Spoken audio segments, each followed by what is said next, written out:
J'ai mis du temps à comprendre ce que le fait de convaincre le monde signifie dans l'enseignement de Jésus qui a été donné à ses disciples dans ce passage de Jean au chapitre 16. Parce que voyez-vous, habituellement dans le Nouveau Testament, l'action du Saint-Esprit est reliée, est appliquée à la vie de l'Église en général et à celle des chrétiens en particulier. Par exemple, quand il nous dit que tout ce que nous recevons de Jésus nous est communiqué par le Saint-Esprit qui agit en nous.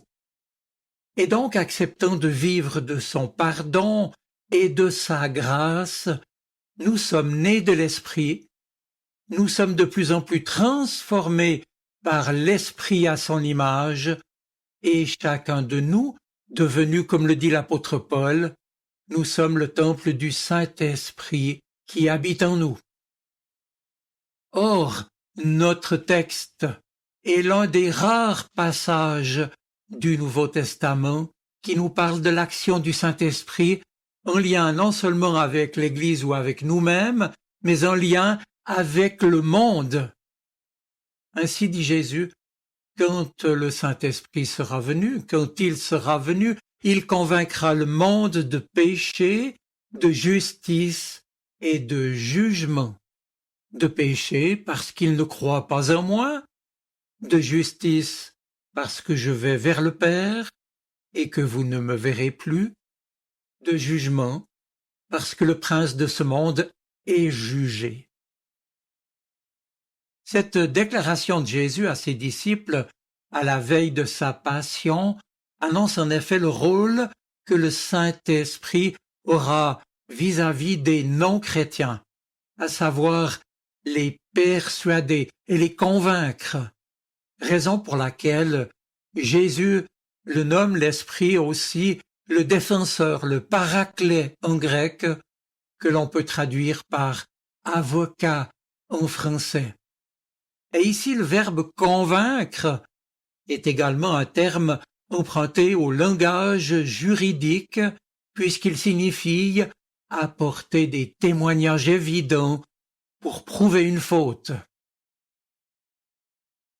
Nous savons que durant un procès, il est possible de démontrer par des preuves tangibles la culpabilité d'un criminel. Dans cette perspective, d'une part, le Saint-Esprit accuse le monde et prouve par l'Évangile que le monde entier est coupable. D'autre part, l'Esprit Saint convainc intérieurement une partie du monde de sa culpabilité en vue de l'amener à la repentance et à la foi. Ainsi plusieurs reconnaissent dans leur conscience leur culpabilité et s'en repentent, acceptent de changer de vie, tandis que le reste du monde mauvais continue dans sa rébellion contre Dieu. Le monde est en fait aveugle spirituellement, c'est bien connu. Il ne voit pas son péché.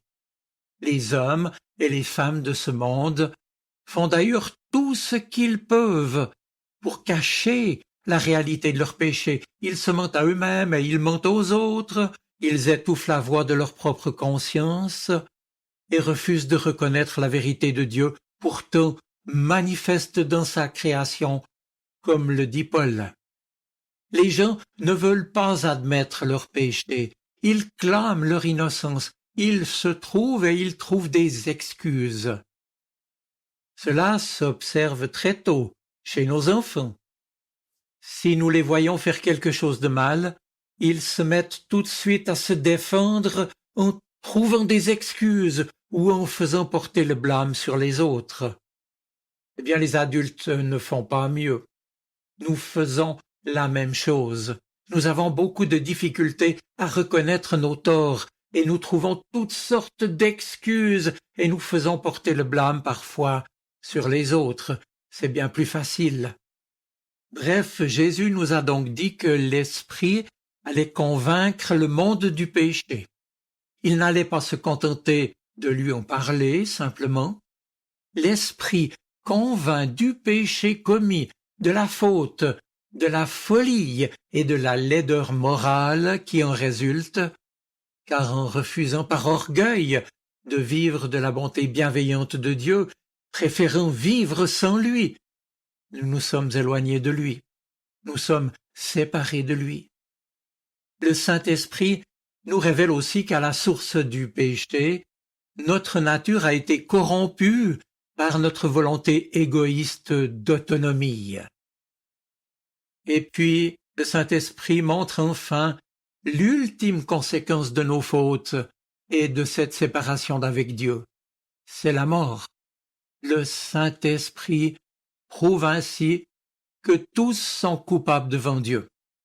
Et dans la foulée, il convainc le monde de son besoin de justice et que Jésus de Nazareth est le Christ, celui qui s'est fait homme pour porter sur lui le poids de nos péchés, envoyé par Dieu pour mourir pour nous. L'Esprit nous révèle alors la justice de Dieu qui nous est accordée pour notre justification et notre salut. Le Saint-Esprit montre à chacun comment l'obtenir par la foi et comment il est possible d'être rendu juste aux yeux de Dieu. Et puis le Saint-Esprit convainc le monde de la justice de Jésus qui est retourné auprès du Père, qui a favorablement accueilli son Fils au ciel, démontrant ainsi au monde qu'il a été pleinement satisfait de toute l'œuvre de son Fils accomplie sur terre. Le monde, on le sait, l'avait mis à mort au nom de la justice humaine, et sa crucifixion devait proclamer publiquement qu'il était injuste, coupable et criminel. Mais Dieu le Père a ressuscité des morts son Fils et l'a élevé à la place la plus haute et la plus glorieuse. Lui qui a été rejeté par le monde, il a été reçu favorablement auprès du Père. Jésus est glorifié, il est reconnu comme juste. De même, sa mort a également accompli toute justice, car il a été puni pour nos péchés. La justice de Dieu, ici, s'est révélée en Jésus. Dieu lui-même a pris notre place pour cela, sur la croix. Et c'est donc bien en le ressuscitant d'entre les morts que le Père a placé sur son Fils comme un sceau d'approbation définitif et sans appel qui dit la perfection de toute son œuvre de salut accomplie sur la terre. Il a ressuscité son Fils et l'a élevé à sa droite, démontrant ainsi aux yeux de tous que Jésus est parfaitement juste. Oui, le Saint-Esprit convainc donc le monde de cette justice par la proclamation de cette bonne nouvelle au monde entier. Et puis enfin, Jésus mentionne un troisième aspect de l'action de l'Esprit dans le monde. Il convaincra le monde de jugement. Le péché, la justice et le jugement vont ensemble. Si le péché attire le jugement, il existe un moyen d'échapper à la condamnation pour ceux et celles qui se tournent sincèrement vers Jésus-Christ dans la repentance et la foi.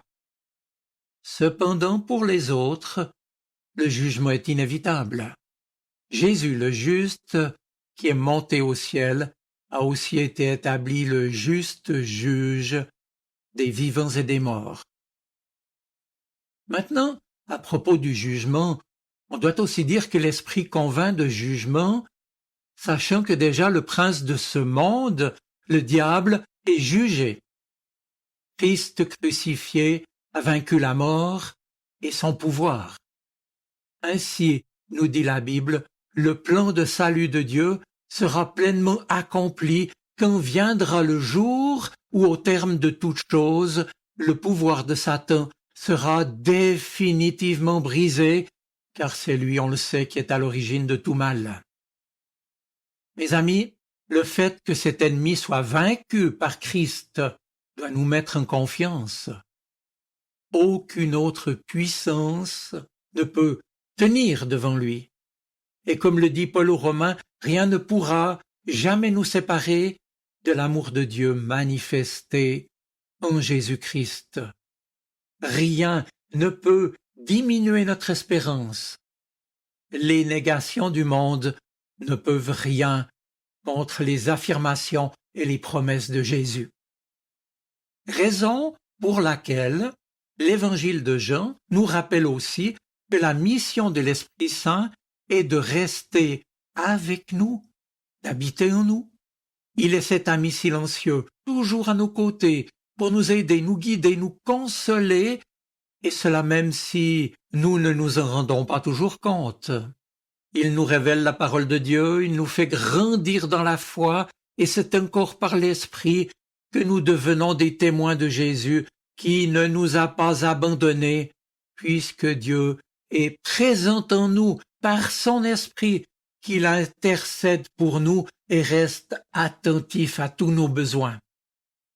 Mes amis, soyez-en assurés, le Christ est vraiment avec nous maintenant, quelle qu'en soit la manière. Il le dit lui-même, « Je suis ou je serai avec vous pour toujours jusqu'à la fin du monde. » Le Saint-Esprit nous est donné. Mais pourquoi?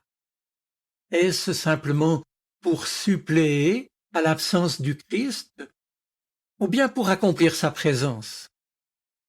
Eh bien, assurément, pour le rendre présent dans nos vies. Alors, n'imaginons pas un instant que Dieu, le Saint-Esprit, puisse venir de telle sorte que Dieu le Fils lui demeure au loin. Non, il n'est pas venu afin que le Christ ne vienne pas ou se dispense de venir, mais bien plutôt afin que le Christ puisse venir par la venue du Saint-Esprit. C'est bien par lui que nous entrons en communion avec le Père et le Fils. L'Esprit ne prend donc pas la place de Jésus-Christ dans notre vie, mais au plus intime de nous-mêmes, il assure cette place à Jésus-Christ. Et c'est ainsi qu'il est à la fois présent et absent. Absent en ce qu'il a quitté la terre, oui, présent en ce qu'il n'a pas quitté le cœur de ses disciples et de ceux qui demeurent en lui. Et Jésus ne l'a-t-il pas annoncé en disant « Le monde ne me verra plus, mais vous me verrez ». Avant de terminer, une précision encore. Lorsqu'en évoquant la présence de l'Esprit Saint en nous, Jésus utilise le terme de « défenseur », cela doit nous rappeler que la vie dans laquelle nous ne sommes finalement que de passage en marche vers notre destination céleste, que cette vie donc est certes une vie d'ouverture, de découverte, de croissance, mais qu'elle est également faite de contradictions, de confrontations et de persécutions.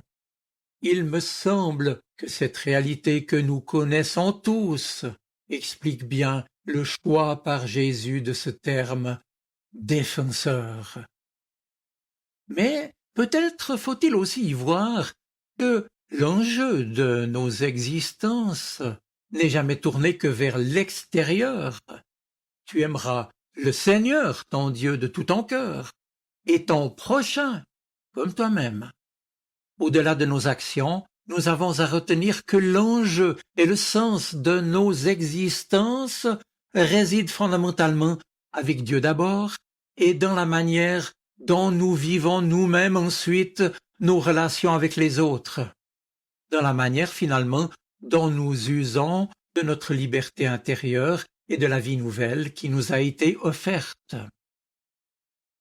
L'Esprit qui habite en nous, qui marche avec nous, qui nous défend, qui établit la culpabilité du monde, nous encourage donc à vivre, à agir avec lui. Il nous garde, par sa douce présence, de vouloir tout faire, tout contrôler par nous-mêmes. Il nous appelle à simplement nous mettre au service de ce Dieu riche en amour, bienveillant, qui ne cesse de nous interpeller pour le meilleur, comme le fit Jésus lorsqu'il était au milieu de ses disciples.